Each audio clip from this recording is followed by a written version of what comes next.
선생님 지금 말씀 들어보니까 되게 프로그램도 다양하고요. 1인 밀착 시스템이기 때문에 이 친구는 이렇게 저 친구는 저렇게 이게 굉장히 다양합니다. 어떻게 보면 이게 그 수요자의 니즈를 정확히 반영하신 것 같기도 하고요. 그래서 제가 궁금한 게 제가 만약에 이제 학부형이죠. 그래서 이제 제가 이제 중2 아들이 있다고 치는 겁니다. 중2 아들 뭐 어마어마한 그런 거죠. 그래서 제가 이 친구가 참 대화도 어렵고 엄마하고도 힘들고 학교도 그래서 그랬을 땐 제가 이제 선생님한테 이제 문의를 드린다면 일단 어떻게 과정을 통해서 상담하시고 이렇게 프로그램이 짜지시는지 그걸 한번 좀 듣고 싶습니다. 처음에는 이제 네. 학부모님하고 얘기를 하고요. 네, 일단요. 예, 그래서 이제 학생을 한번 이제 같이 이제 방문을 하게 되시면은 제가 이제 학생이랑 얘기를 해보겠습니다. 일단 학생을 데리고 부모님이 오시는 경우, 알겠습니다. 예. 그래서 이제 학생이 오게 되면 학생이랑 얘기를 이제 합니다. 네. 자, 이제 어떤 일을 하고 싶니? 어떻게 살고 싶니? 이렇게 얘기를 하면 아이들이 대부분이 이제 한 아이들이 내 멋대로 살고 싶습니다. 좀 이제 특히 중2니까. 예, 중2 이제 특히 중2는 예. 물어보는 것 자체를 짜증내서 대답 안 하기도 많죠. 그렇죠. 내 멋대로 살고 싶어요. 편하게 살고 싶어요. 이제 이렇게 얘기들을 많이 해요. 생각 없어요. 예, 뭐 생각 이렇죠. 없어요. 뭐 대학 이런 건 물어볼 이제 필요도 없는 거고요. 알겠습니다. 예, 그러면 이제 그 학생은 이제 이렇게 얘기를 해요. 그러면 좋은 생각이다. 편하게 살기 위해서는 그러면 어떤 일을 해야 될까? 네. 그러면 글쎄요, 좀 알바나 하고 살래요. 네. 이제 삐뚤어 나가겠죠. 네. 그래 좋다. 그러면 너가 편하게 산다는 의미를 한번 생각해 보자. 35살 때 편하게 산다는 것은 내가 내 아이한테 아이가 아빠 치킨 먹고 싶어요. 그러면 사줄 수 있고 그리고 많이는 못 가도 1년에 한두 번 제주도는 가고 이게 편하게 사는 거니?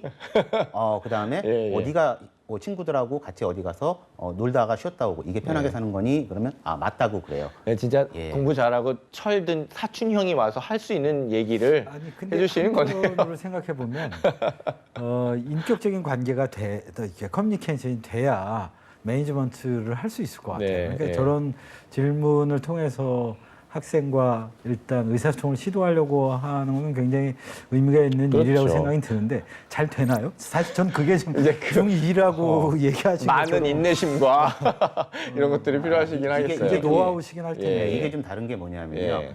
아버지가 학생한테 이런 질문을 하게 되면 아이는 절대 안 하죠. 절대 하질 않습니다. 그럼요. 네, 그런데 그럼요. 뭐가 있냐면은 매니저는 이제 나를 도와주는 유일한 타자다. 이제 이런 생각을 가지고 있기 때문에 여기까지 들어온 거거든요. 네. 그러고 나면 이제 아이가 이런 이제 질문들로 내가 진짜 하고 싶었던 말인데 평소에 그렇게 얘기를 하면 이제 혼나는 얘기들이죠. 그렇죠. 그거를 이제 긍정을 해주고 같이 공감을 그렇죠. 해주게 되면 얘기해보고. 아이가 점점 얘기를 하고요. 그렇죠. 실제로 공부를 제일 잘하고 싶어 하는 사람은 본인이에요. 그렇죠. 주위에 이제 어머니나 아버님은 안타까울 뿐이고요.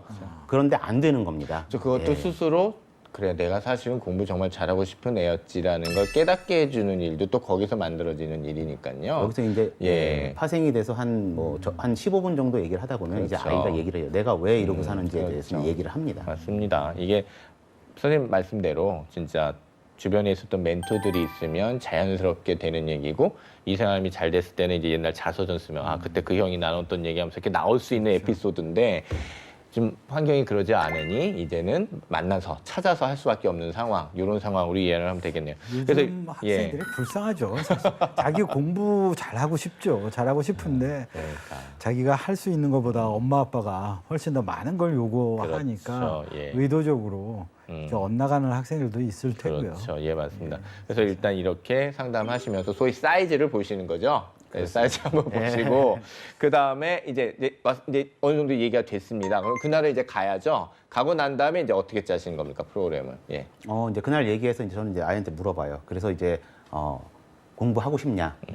성적도 잘 나오고 싶니? 네가 하고 싶은 거를 하면서 살고 싶니? 네. 라고 하면 이제 아이가 한번 해보겠다. 네. 근데 이렇게 이제 얘기를 이제 하죠. 진짜 그럴까요? 진짜 그럽니다. 예, 진짜 그래서 이제 얘기를 하게 좀 되면 달라지겠죠. 그럼 내가 도와줄게. 가끔 가다 그런 학생들이 있어요. 엄마한테 끌려온 거지 나 여기 진짜 공부 못 하겠어요 하는 학생들은 있겠죠. 예. 그러면은 저는요 매니저님은 이렇게 이제 얘기를 해요. 그래서 본인이 공부할 의지가 5% 정도라도 있으면 그게 증폭이 돼서 내가 도와줄 수가 있다. 근데 그게 제로라 그러면 조금 더 집에 갔다가 생각을 해보고 네. 그 다음에 찾아와라. 실제 찾아옵니다. 예, 실제 찾아오고요. 이제 그렇게 하고서 그럼 한번 같이 한번 해보자. 네. 이제 하고서 이제 초기 상담부터 이렇게 진행을 하게 됩니다. 그렇군요.